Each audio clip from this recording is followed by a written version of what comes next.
Printing money is bad, Hmm. right? It's inflationary. Hmm. But borrowing printed money is insane. But I also fear the power. I know that once you attain the position of president, you either go along or you're gotten rid of. I mean, it's just that simple. So you either play the game the way it's supposed to be played. I don't think you have a choice at that level.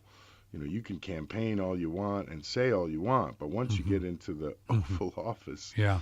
the harsh realities are settled upon you. And I'm Well, sure look what, yeah, Mr. yeah, yeah. Look what he even, excuse me, look what even happened to President Johnson. I mean, Yes, this is a guy that his whole life he wanted to be president, right? He got in by who knows what means, hooker by a crook. hooker by crook, oh, Lion Lyndon, and he had he couldn't even stomach any more of the Vietnam War that they were having him do, and That's he right. quit. Yeah, I remember his speech in spring of 1968, stationed at I will not seek, I will not seek. I nor will will not I now accept. run. And I tell you what, man, you talk a guy like that saying that.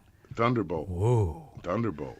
whoa, Yeah, and yeah. And you it's like give whoa, me reelected, and I'll get you your damn war. That was yeah. well, I think he regretted every moment of that. And then fast forward, who steps in but Bobby Kennedy, who Oh, wanted nothing about Vietnam, and look yeah, what happened to him. yeah. Same thing that happened to his brother. It runs in the family, so you can certainly Man, understand why Teddy Kennedy just, no, he said no, no. nah, He said thanks. no. I'll do whatever you guys need me to No, do. actually, what he said, what he said was, I'm not going to cross that bridge. That was terrible. It was a So, reference to the Kennedy car wash. sorry, Teddy. Oh my God, my God. Yeah, boy, when they killed Bobby, then you knew that these boys play rough, man. They rough and Yeah, yeah. Actually, rough and yeah, tumble. Yeah, yeah, rough and tumble. yeah. Yeah, you could go back further, Go ahead, further. go back. Knights of the Golden Cross, John Wilkes Booth. So that was a done deal too. That was a deal with Lincoln, right? Yeah, yeah, Stanton. The mysterious pass that was given to Booth that allowed him to escape from Washington to Maryland. Uh huh. Yeah, So this was a well planned event, the Lincoln deal. yeah, Huh. yeah. The and there's no doubt it was a conspiracy. Secretary of State Seward was attacked at the very same time. So while Kennedy was being shot in the theater, excuse me, Lincoln, a lot of Yeah, parallels there.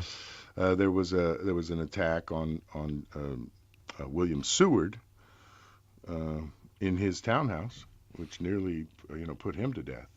So the two were linked, no matter what they say, because the conspirators were from the same crowd. Mary Surratt and Surratt's boarding house. So if you study history, you'll see patterns repeating themselves. And one of them is when a president gets out of line. And there's no question that Lincoln was completely out of line from the perspective of those who had fought so hard to win this war. We're not going to let him screw it up now. So Was it just the creating the greenbacks, or that there was was the more? killer. Yeah, no, That was it. he saw the efficacy of that. The great quote by Lincoln was, "I'm facing two armies, and I fear the one to my rear." Oh, That's the bankers, paraphrased. right? Yeah, they wanted to charge him anywhere from 18 to 24% To interest do the war. Huh? to finance the war. Wow. So he contacted one of the guys that was around in the War of 1812, an old timer, and he said, "How the hell did you guys do it?" How'd you get around these banker boys, man? Yeah, how'd you do? And the bankers, of course, with the Hartford Convention and the whole "we don't want to go to war with Britain" thing, give them their charter. That was all going on during the War of 1812. So you had this whole faction that was, appease, give them what they want. We don't want to go to Mm. war with them. And the war was essentially financed with Treasury paper, and this was the advice given to Lincoln. He's like, we just got the best Treasury paper we could find, and we printed up these bonds, these bills, and that's what we circulated as money. And he was like, okay, I'll do the same. And that's what he did. The greenbacks got through Congress in an emergency measure. along with the National Banking Act. So it was kind of like, okay, we'll give you the power to create greenbacks, and you give us the power to organize a national banking system. Oh.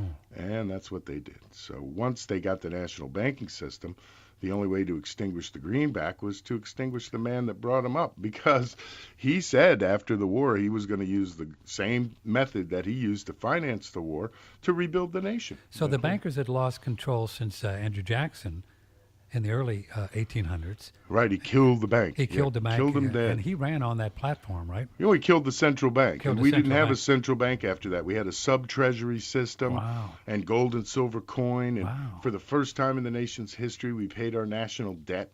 We had no debt. We had a surplus. Ooh. And wow. Just like Bill Clinton, no doubt. Yeah, and then in that period from 18, just like Bill Clinton. I just sorry, I just had to throw that in. Yeah. Go ahead, go ahead. So that period was pretty. From 1835 to 1860, Yeah. greatest growth No you have kidding. ever seen. Canals and railroads and the sewing real machine, money, huh? refrigeration. Sure, not only real money, but the monopoly, the idea of monopoly credit issuance. So I beg the your first bank, pardon? the first bank See, of the he United just comes up with these words. Yeah. You know, I don't know what this stuff means. So Monopoly the first, credit. yeah, give me the power to issue a nation's money, and I care not who makes its laws. So if you centralize that power in a single person or a group of people, Yeah. that was the model of the first Bank of the United States. So the monopoly power to issue these bank notes was rested with the the first Bank of the United States. 1793. 1792. 2.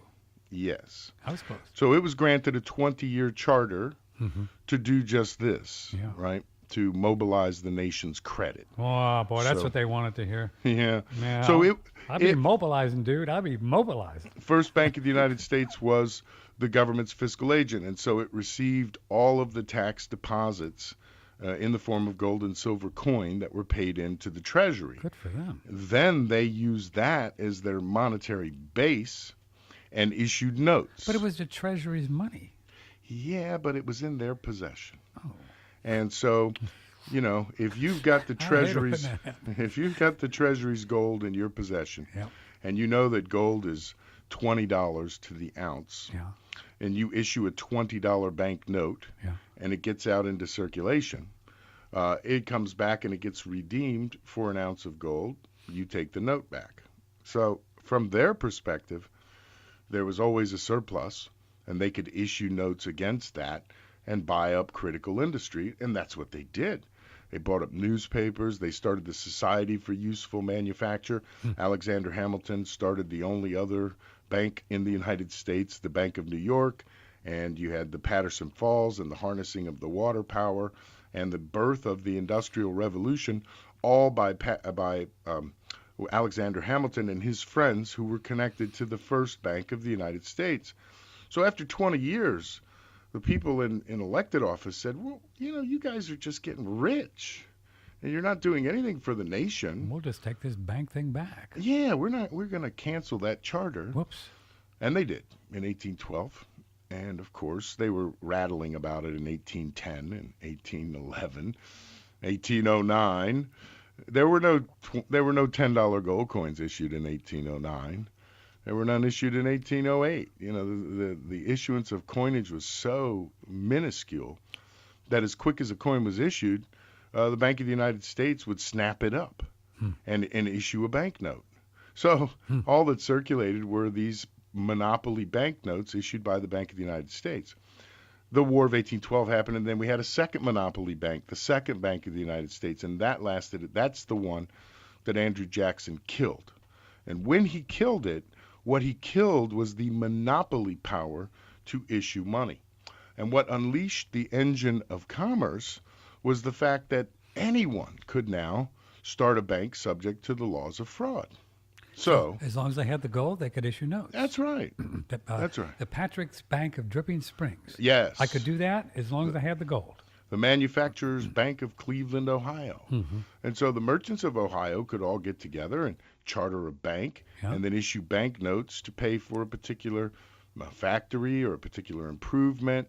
And so money became widely available to local entrepreneurs without having to trudge their way to New York and beg a banker to invest in a scheme that may enrich the banker, but most times left the entrepreneur broke. Where'd they get the gold? Well, people contributed. So Mm-hmm. if you're the merchants of Cleveland and you want to set up a merchants exchange of an open market of some sort, and you all subscribe to shares in a bank, and then put some gold in the bank vault, issue bank notes, voila, you have a bank that will finance your industry. And so the decentralizing of the creation of credit is what unleashed the American economy. So now you had banks springing up everywhere, and Hmm. people with faith in those banks and those operations put their money in it, put their assets in it, and didn't run to the bank and ask for them back. So everyone flourished. We had a period of immense economic growth. And It then the wasn't Civil War, and then well, yeah, yeah. actually, it was the SS Central America which touched off a panic in 1857. They found all that gold in California in 1849, and that of course contributed to the nation's wealth. And so they loaded this steamship, the SS Central Who America, did? well, the banks and the Uh-huh. boys, and Uh-huh. Uh-huh. with gold, Hmm. Yeah. and started steaming their way up the east coast of the United States after making their way across the isthmus, however you say that, Hmm. in Panama. So they shipped it down to Panama, muled it or trained it across the Panama Strait there, and then loaded it on ships on the East Coast. And they were coming up the East Coast of the United States when a hurricane struck off North Carolina and sank this ship, What was the name of it? the SS Central America. Wow. It was loaded with so much gold, Patrick. It was so much gold. Wow. When it didn't arrive in New York, Whoops. to handle all those banknotes, the entire system collapsed. What banknotes? The banknotes that had been issued against the gold that was loaded on the ships in California. So Oh, so the banknotes were issued because they knew the gold they was knew the gold coming. was on the way. Yes. Man, When it was a sank, lot. it was a lot. Yeah, it sank, and it really sank the economy. And so we had a panic in 1857 that lasted quite a few years. So one thing that this Hmm. decentralized credit gave us was these boom and bust cycles that you could just about set your clock by. Yeah. And the theory of the central bank was that it would smooth out these bumps and the ability to lean against the wind. No So if more there's panics. right, eliminate panics. That was one of the selling points of a central bank. Well, they missed it to 1997, Or 2000, 29. or 29, Yeah. or 2008, or Yeah. whatever they missed, and they missed that one. So, has anybody ever recovered the gold from the, what was the name of the ship again? Oh yes, Sorry. yeah. Tommy Thompson SS and Panama? the SS Central So America. I need to write that down. I guess SS about yeah. 10 years ago, They found that gold? they sent those robots down Oh, and found yeah. that gold, found the paddle wheeler, Ooh. brought all the gold up. Man, what a sensation in the numismatic market as these coins. Gold coins. Because you could take gold coins and put them at the bottom of the ocean for 100 years, and when you pull them up, they're just as perfect as they were. No, come Yeah. on. Sitting in salt water for 100 Yes, years? for 100 years. Yeah, Really? that's why people like gold. It's I see. impermeable. Impermeable. Yeah, impermeable. So Boy, those coins must have up been these worth coins a lot came. of money. Yeah, 10 to 20,000, 30,000 in high grade. These $20 gold pieces Per coin? per coin. So Ooh. this was a find in the tens of millions. There were solid bars and such. And normally when you release a hoard like that onto the market, you would expect prices to plummet, right? Because Sure. but the opposite happened. It generated so much interest and so much demand. People saw gold coins from the 1850s, pre-Civil War gold, for the first time, and said, "Wow, this is cool stuff. I think I'll buy Yeah, I'd some." like to have one of those. Yeah, and the next thing you know, it touched off a frenzy of San Francisco mint gold demand. So that's where most of the gold was minted, at the San Francisco Mint. And put on, the miners bring in their gold, the mint struck it into coins, the coins are loaded on a ship, and off they went to the New York Why didn't they Monetary. just do it across the plains with covered wagons and stuff? Well, remember, we didn't. Yeah, right. Yeah, too heavy. You have Indians and all man, kinds of oh stuff, my man. goodness. Yeah, Yeah, you'd never Donner's make it. Pass. Yes. You'd never make it. But by 1869, Mm-hmm. with the promontory spike and the linking of the railroads, the East and West Coast, now, boy, you really kicked it into high gear then. We didn't see a panic until 1873 with J. Cook and Company. And then, of course, another major panic gripped the United States. And coins from 1873 to 1880 are very, very difficult to come by. If you look at the mintages, you'll find that they're very low. So what's happened historically is every time we have a depression or a panic, however you want to characterize it, it's really everyone feels good about trade, so they loan their money, loan their money, loan their money, and then something makes them feel bad, and they go and take their money out of the bank, and in doing so, cave in the capital, and so then the bank has to call in its loans, and the whole system collapses, implodes upon itself. The idea of the Federal Reserve was always that, well, if no one wants to buy the mortgage-backed securities, we'll buy them until the situation squares itself away, and then we'll sell them again, right? So they lean against the wind. And once the Federal Reserve was enacted, 1929 notwithstanding, because, from 1913 till 1929, they still had that pesky gold standard. So even though the job of the central bank is to issue more money than they have gold and silver when the panic is revealing itself, by law they weren't allowed to do it. So they didn't. And that period from 13 to 29 where they issued far more notes than they had gold and silver coin, and then simply stood back and said, well, there's not enough gold to pay. Banks closed left and right, and President Roosevelt had no choice but to say, okay, well, we're just going to take away people's ability to own the gold, and then there won't be any demand for it, and you'll take the banknotes as money. So that was a very important shift where we as a people went from having solid gold and silver coins as our money to having bank notes for money. Now, albeit notes of a Federal Reserve bank as opposed to Joe's bank down the street. So you had some degree of safety in that you were all in the same boat.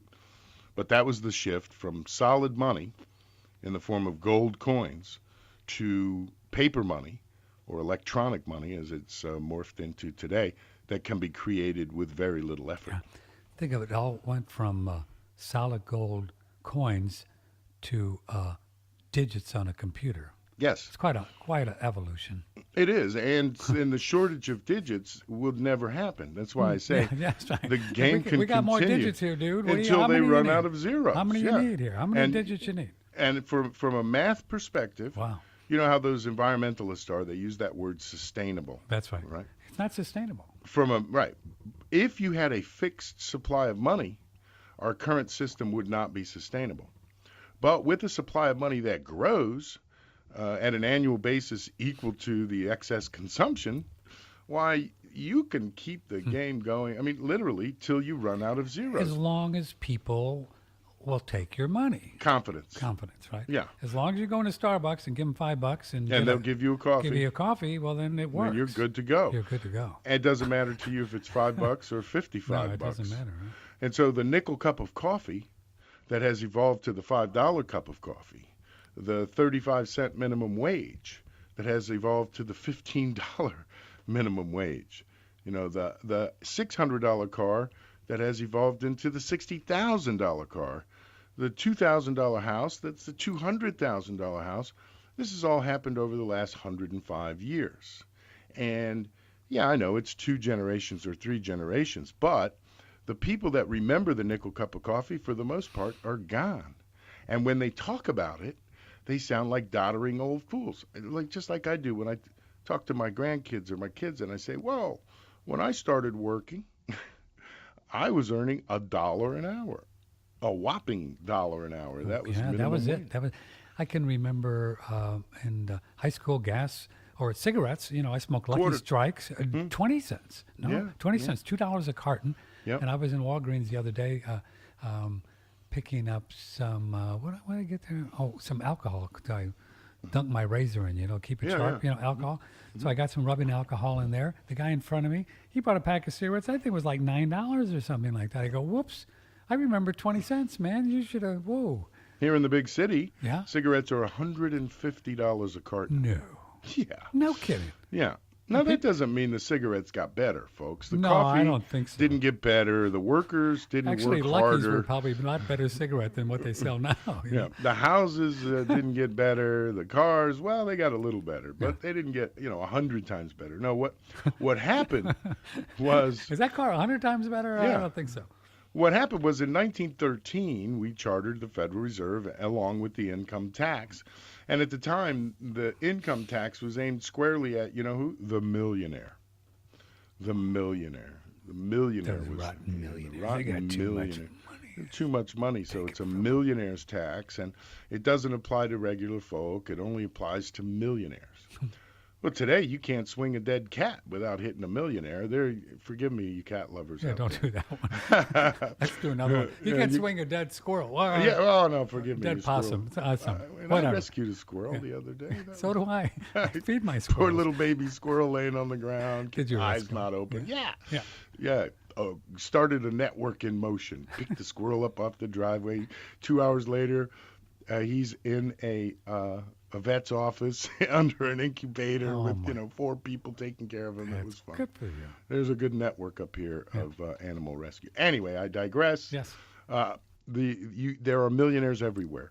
And so the tax that was originally aimed at the rarity is now aimed squarely at the central mass of the population. So the baby boomers who worked and slaved and saved their money from 1955 to the present are the ones that are suffering because they work all week, 40 hours, maybe $100 they'd get as a wage, and they'd say, okay, we're going to put aside $20, a fifth of our pay, and we're going to save it, and we're going to use it in the future.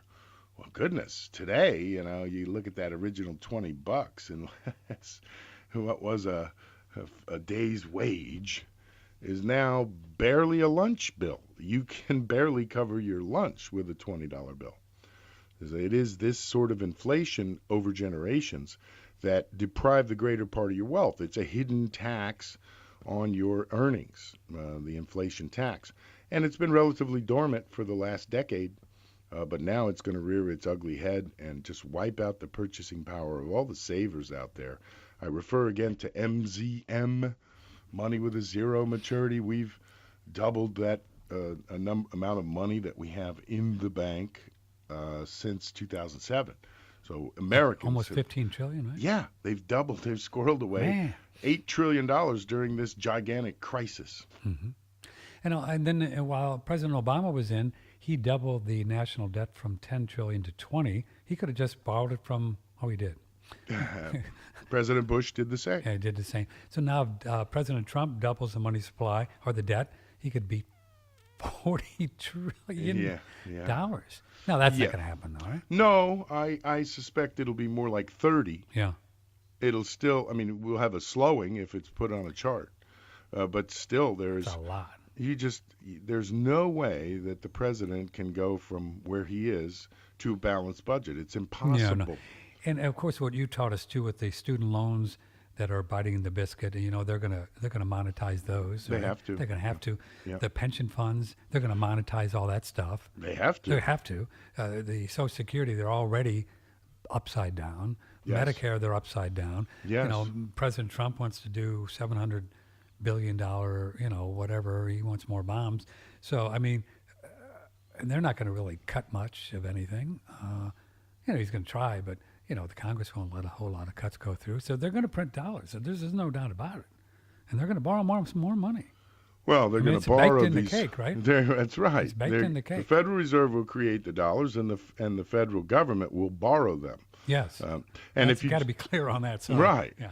If you look at President Trump's plan, even though he cuts the Corporation for Public Broadcasting and all these it's chump change. Though, all of 1 or 2% of the budget, he's still reporting a $620 or $630 billion budget deficit in the budget he's proposed.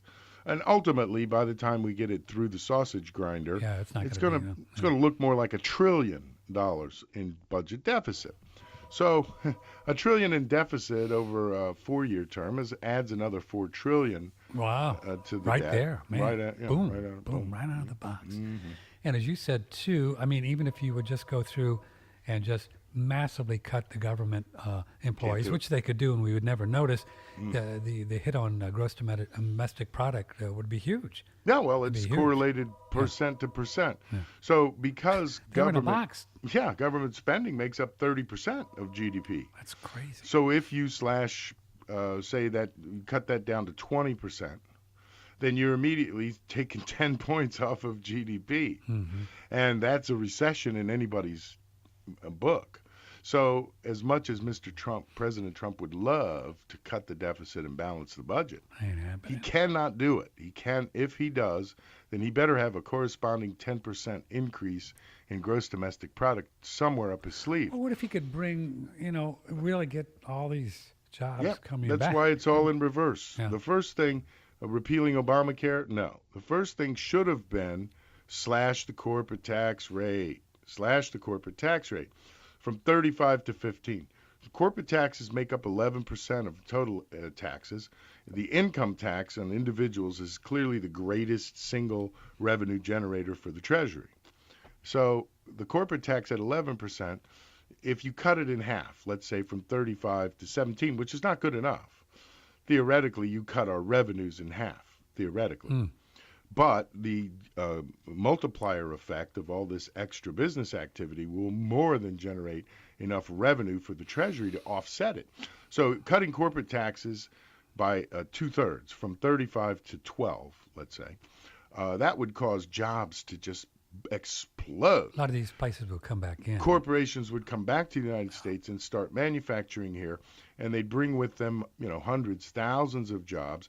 Each of those jobs generate payroll taxes and income taxes, and that's where the bulk of the nation's revenue comes from. So, because You old this, trickle-down guy, you. yeah, please, because this key piece of the puzzle was not put in place first, then Yeah, he really, they blew that one, right? they Trying blew to do that one, this and so now Obamacare thing. you don't have the corporations coming back, so you're not going to have the GDP growth, so you're not going to be able to cut the government's budget. So it's a vicious cycle, and unless you start with corporate tax cuts, you're not going to generate the jobs. Second would have been for me tariffs, trade and tariff agreements. So immediately tariffs, they call it a border tax. I don't care what you call it. The fact remains that you increase tariffs, slow down the explosion of imported goods, encourage the manufacture of domestic goods, keep the money within the country. So when Mr. Trump said he was going to use American steel in the pipes for the pipeline and things like that, that's an attempt to boost domestic productivity. And without productivity growth, you cannot slash government spending, for if you do, you put the nation in recession.